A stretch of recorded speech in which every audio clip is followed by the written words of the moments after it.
Hi, EDU 151. I want to take a quick minute to go over your assignments for this week and Module 8.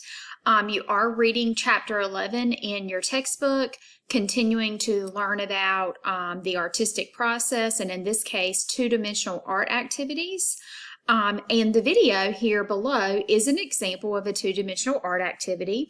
The other reason I posted this particular video is it is a good example of a child-directed art activity. You can see that materials are set up for Anderson in the Art Center. The teacher has made plans and prepared things and thought through the process she would like for the students to take, but she is not directing their play in this case. So you'll see Anderson interacting with the materials. In the end, his teacher coming over and helping him finish up and clean up and put his hang his painting up. So take a look at this. Some of you have been asking for more information about child-directed activities, and my biggest caution is to be sure that you leave things open-ended like this video demonstrates. One thing that you won't see in the video is the introduction of the activity. That is an important part of a child-directed activity because this is where you show the materials and give the children a little bit of information about how they're going to use the materials and where they're going to be in the classroom.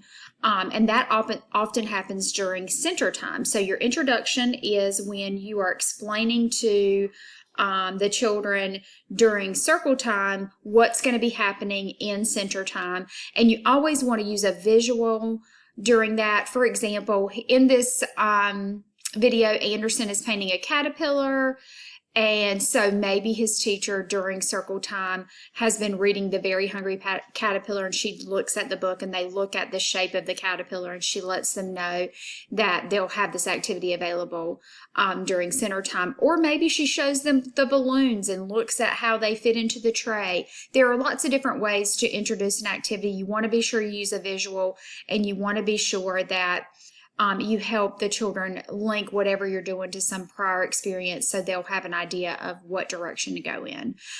So example of a child-directed activity.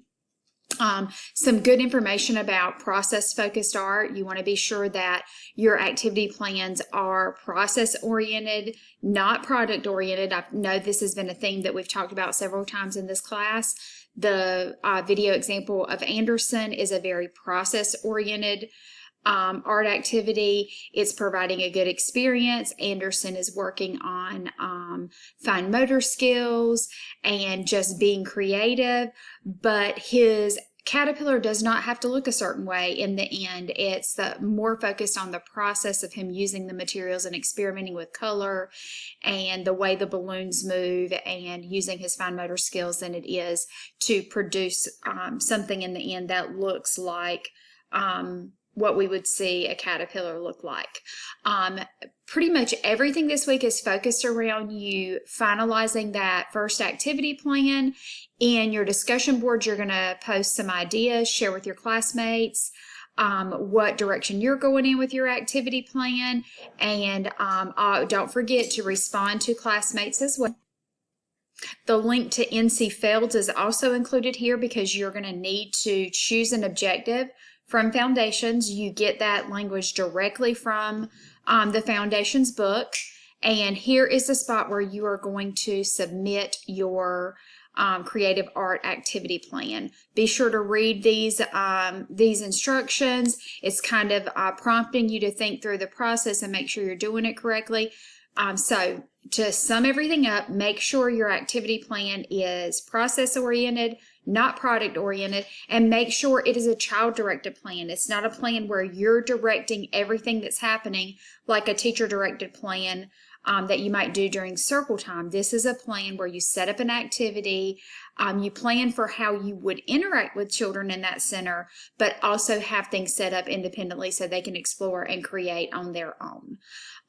This activity plan is due on Wednesday, October the 12th. Remember, you guys have fall break on Monday and Tuesday. If I were you, you've had time to think about it, I would try to submit it by Friday so you can go into fall break not having to think about this and worry about this, but you do have the extra time if you need it.